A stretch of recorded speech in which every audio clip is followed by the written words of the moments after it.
Hey gang, what's up? Welcome back here to another edition of Intuitive Angling, and much appreciate you guys checking the video out this morning. And got a little bit of a different episode this morning. We're going to talk about something that's been on my mind a while. I've got a little bit to do about fishing, and some not to do with fishing, but I think you guys might find it interesting. I've been thinking a lot lately about how things have changed a lot over the past 50 years. And one of the things that's changed as far as how guys and how men live and interact amongst each other. And I want to sort of relate a story to you guys about when I was growing up to talk about, to let you know what I'm talking about here. And it's sort of like, I don't know if you call it good or bad. It's something that's different. It's something that's like, it's a little bit sad to me. I mean, it's hard to explain, but I'll get through the story and I'll tell you here. But anyway, let me relate to this story about back when I was probably, I'm going to guess 10 or 11 or 12 years old. My dad bowled in a league. He bowled in a couple of leagues in Joplin, Missouri at 4th Street Bowling Alley. And after I used to go and watch him bowl. As a little kid, I just loved to go there and watch him bowl. He bowled on a team there, old time bowling league. And when I got about 11 or 12 years old, they let me be a scorekeeper. And back then, you guys that bowl now, you don't really know what it was back then, but you know, because now it's all electronic. But back then, there was a overhead light above the lanes, and there was a plastic sheet, like a piece of clear plastic, and you put this clear plastic over, and it projected up on a screen above you, and you had a grease pen, and you would write the scores down. So they let me be the scorekeeper for both teams, and they would, you know, everybody'd chip in and they'd pay me, you know, they'd give me a nickel or a dime here and there, you know, for keeping score for them. So that's how I got to be around these guys that I'm going to talk about that are sort of real men.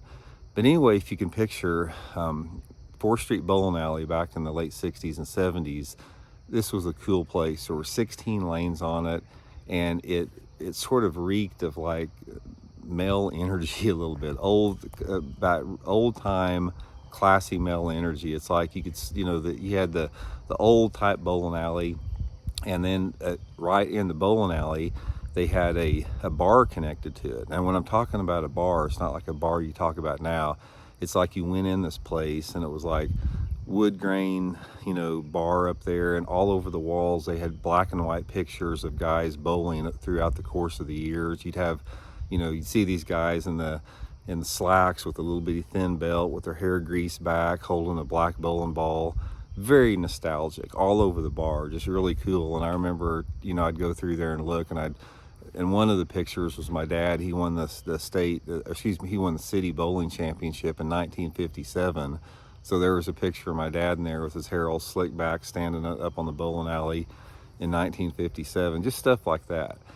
So what would happen is in this particular league, this was the World War II generation and the Korean War generation. So most everybody that bowled there were World War II veterans or Korean War veterans. And at the time, this was so far long ago, these guys were mainly in their 40s then, but they were old war veterans. And the thing that's changed a lot, guys, about how that made me understand how men and people in general have changed a little bit, because as scorekeeper, I got to hear these guys talking. You know, I got to hear their conversations for years, and they wouldn't talk. It's like the conversations back then were different than they are now. It's like they were more I don't know, adult or mature. It's like all these guys, most of them they'd have like a Schlitz or Budweiser bottle of beer, you know, nobody got drunk. It's just like, you know, it was the thing to do. They just drank beer occasionally while they're bowling. But they would talk about things like the union they were in, or they would talk about, you know, things that maybe a fishing adventure they had.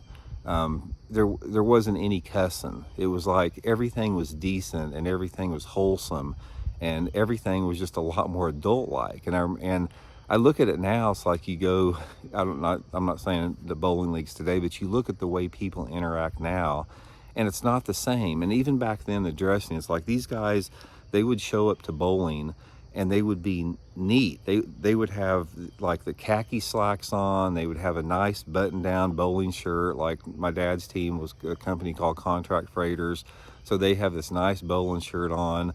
All of their hair had the Vitalis slick back. They looked like men, man. They were slick looking. And now it's not like that. Everybody's frumpy. You know, people go into Walmart in pajamas and that type of stuff, and that did not go on back there. And and another thing about that is these dudes, is the conversations. You never, guys, heard anybody talk about religion or politics, ever. You didn't know anything about their background with that. There weren't guys with these stupid political memes, bumper stickers on their trucks. Nobody had any of that stuff. You didn't talk about that stuff with it. And conversations were just like simple and mature, and they're just like guys. You don't hear that anymore. But anyway, after they and the veterans, another thing about that is most of these guys, I didn't even know they were World War II or Korean veterans. My dad would tell me, but you never heard them talking about it. They never talked about their war experiences. You know, several of the guys, highly decorated World War II heroes, and you never heard a peep about it. Kept it to themselves. But anyway, what would happen is after they got done bowling, my dad and his teammate and a few of the guys, they would go into the bar and they'd have one more beer before he went home. And you know, I'd get to go in there, and they'd let me in there too, and they'd buy me a Coke, and it'd be the same thing. They'd be standing at the bar talking about, you know, man conversations, like, you know, something they're doing on the roof of the house, you know, putting shingles on the roof of their house. It's just like the conversations were just, and the way they held themselves was different and better. And I don't mean for this to sound placing judgment or any type of you know, judgment placed one way or the other, but I don't know, I just miss it, man. I just miss that interaction, the way that guys were back then. And it was the same with fishing. I remember you know, back when we would go fishing, like my dad, it's like one of his, I've talked a little bit before, his best friend was, and our close family friend of his was named Jack Thompson. And about once every 3 weeks, Dad and Jack and me would go fishing. And this was like an event. It's like Jack would come over to our house the night before we went fishing, and we'd usually set out. And my parents, at the back of their house, we had like a grape harbor where there was grapes growing and a swing underneath it. And Jack would bring his big Plano, or not Plano, but his big hip roof tackle box out there, and they'd be sitting underneath there, you know, 6 o'clock at night. You'd hear the crickets chirping in the trees, and they'd be drinking a beer, and Jack would be going through his tackle box talking about, you know, going fishing tomorrow. And I don't know, man. It's just like the simplicity and the way that people, like I said, just held themselves. I just miss that, man. I do. And it's something as simple as the scorekeeping in bowling. It's like now you go in there and you have to punch your name on a computer, and it comes up over the screen.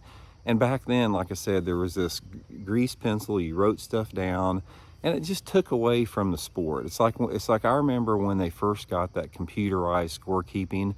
The sport of bowling diminished when we got that. It was not the same. It was another innocence loss, and that's one of the things you hear me rail against with technology. That was not a good thing out there. It took away from the sport. And also, one more thing here. I know this doesn't have much to do, but I just thought you guys might find this interesting. Is 4th Street Bowling Alley. It was used to have 16 lanes. And when you walked in there, it was a true bowling alley. There wasn't nothing but bowling stuff. It was like a very well put together bowling alley with just like craftsmanship. It was like old school. They expanded it to 40 lanes back in the 1980s, and when they did it, everything turned to plastic. There were bright colors everywhere. There were pool tables. There were video games. There was electronic scoreboards.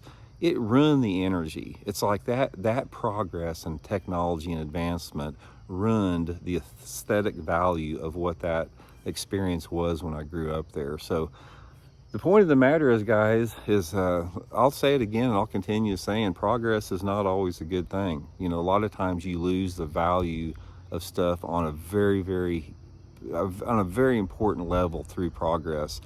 And this was just one example of it. But anyway, I just wish we could get back to sort of the vibe, the way that, you know, people held themselves and interacted, you know, 50, 60 years ago. It just seemed like to me, it's like that people knew how to do life better back then. And everybody wasn't perfect, I'm not saying that, but it was just different, and it was different in a good way. So anyway, I hope you guys enjoyed it. We'll talk later.